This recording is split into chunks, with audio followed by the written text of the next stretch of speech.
वर्षी के लिए शिवालय कैलाश में आज भैरव वर्षा माती लिया।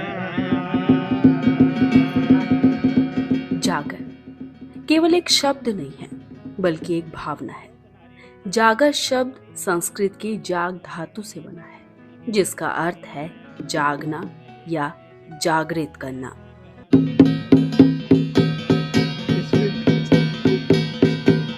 यहाँ जागृत की जाती है वो दैवीय शक्तियाँ, वो लोक देवता और वो पूर्वज आत्माएं जिनके बारे में मान्यता है कि वो आज भी उत्तराखंड की इस पवित्र धरती की रक्षा करते हैं। ठीक है, तूने अपना दर्शन दे दिया, बहुत अच्छी बात है। भगवान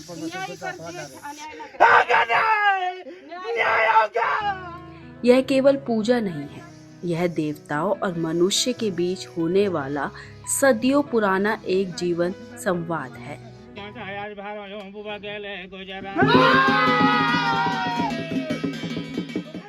अगर आप सोचते हैं कि जागर सिर्फ एक धार्मिक अनुष्ठान है तो शायद आप उत्तराखंड की आत्मा को अभी तक नहीं जान पाए हैं।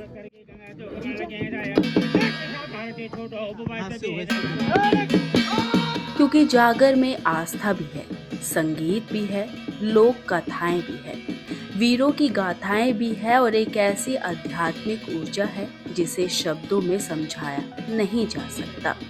यह केवल महसूस किया जा सकता है।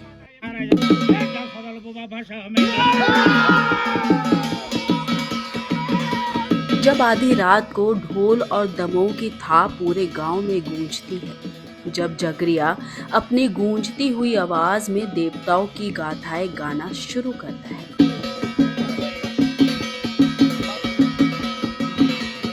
और जब पूरे वातावरण में ऐसा महसूस होने लगता है मानो स्वयं देवताओं की उपस्थिति हो, तब समझ आता है कि जागर केवल एक परंपरा नहीं बल्कि एक जीवित अनुभव है।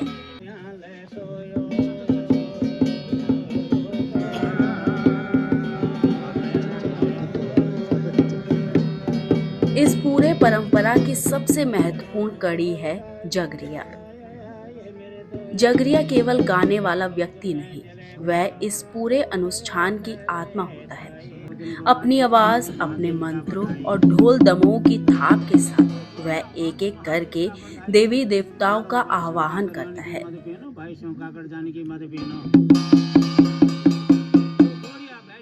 वह उनकी वीर गाथाएं सुनाता है, उनकी आत्मा का वर्णन करता है और एक ऐसे आध्यात्मिक वातावरण को तैयार करता है जहां श्रद्धा अपने चरम पर पहुंच जाती है।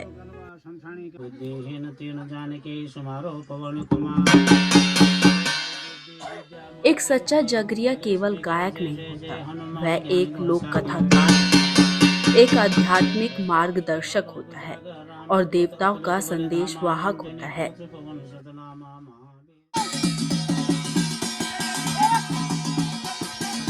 रामायण, महाभारत और उत्तराखंड के लोक देवताओं की अनगिनत गाथाएं उसे कंठस्थ होती है।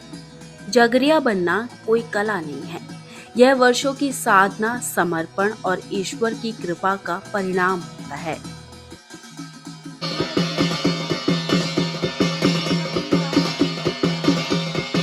जगरिया के बाद आता है जागर का सबसे रहस्यमयी, सबसे अलौकिक क्षण, जब माना जाता है कि देवता स्वयं इस धरती पर अवतरित होते हैं,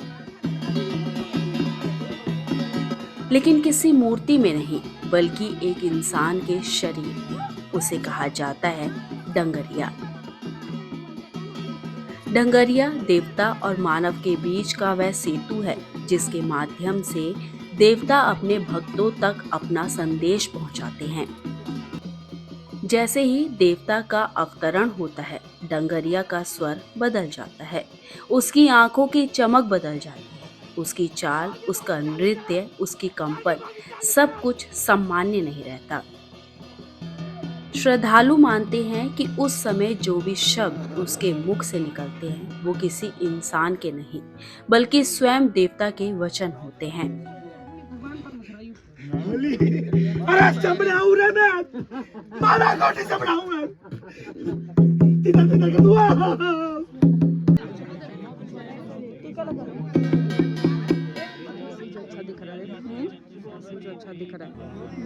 रात का गहरा सन्नाटा और ढोल दमाऊ की गूंज पूरे गांव में फैल जाती है।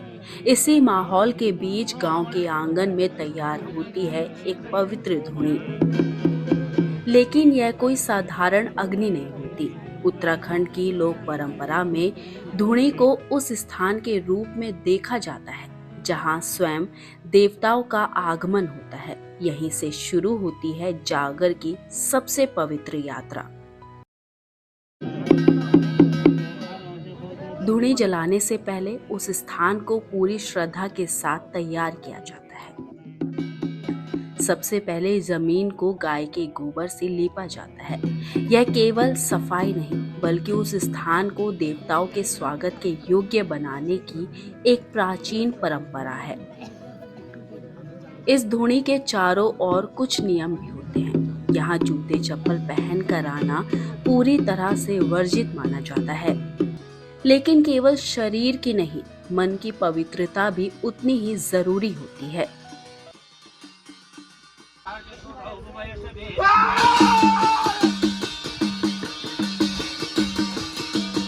ग्राम देवता, इस मिट्टी के असली रक्षक। उत्तराखंड की सबसे खूबसूरत बात यह है कि यहाँ देवता केवल मंदिरों में नहीं बसते, वो इन पहाड़ों में हैं। इसलिए जागर में सबसे पहले स्मरण किया जाता है ग्राम देवताओं का।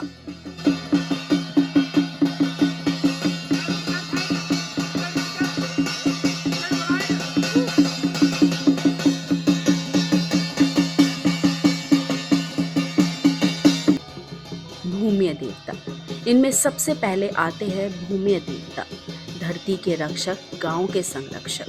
लगभग हर गांव में किसी पुराने वृक्ष या बड़े पत्थर के नीचे उनका स्थान होता है।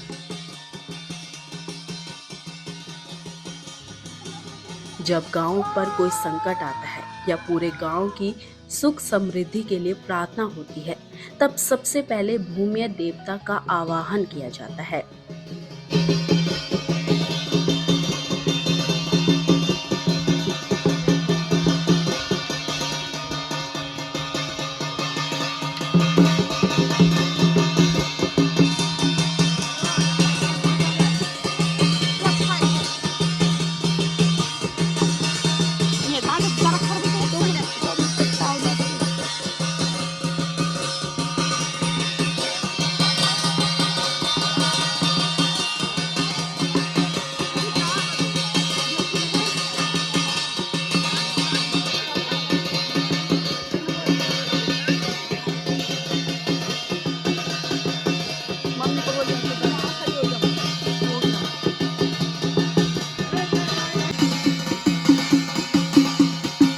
गोलू देवता।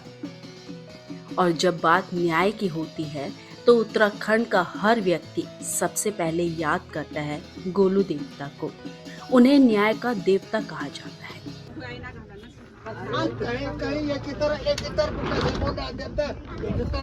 गोलू देवता के साथ साथ नाचते हैं कालुआ देवता।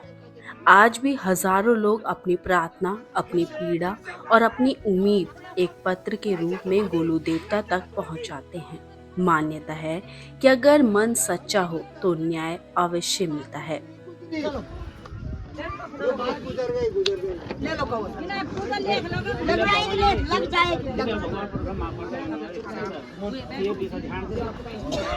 नरसिंह देवता, इसके बाद स्मरण होता है नरसिंह देवता का।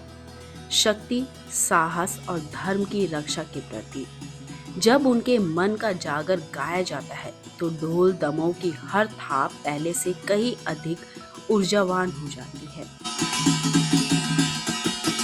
लाटू देवता और अंत में लाटू देवता रहस्य, तपस्या और अनुशासन के देवता है। इनसे जुड़ी कई मान्यताएं हैं जो आज भी लोगों को आश्चर्यचकित करती है। उत्तराखंड की लोक मान्यता के अनुसार लाटू देवता मां नंदा देवी के धर्म भाई माने जाते हैं। यही कारण है कि नंदा देवी से जुड़ी यात्राओं और परंपराओं में लाटू देवता का विशेष स्थान होता है।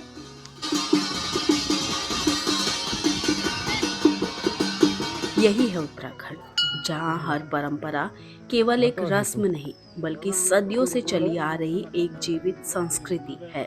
जहां धूनी की अग्नि में केवल लकड़ियां नहीं जलती, जहां लोगों की आस्था प्रज्वलित होती है, जहां ढोल दमों की हर थाप देवताओं को पुकारती है और जहां जागर सिर्फ एक अनुष्ठान नहीं बल्कि इंसान, प्रकृति और देवताओं के बीच का एक पवित्र संवाद है।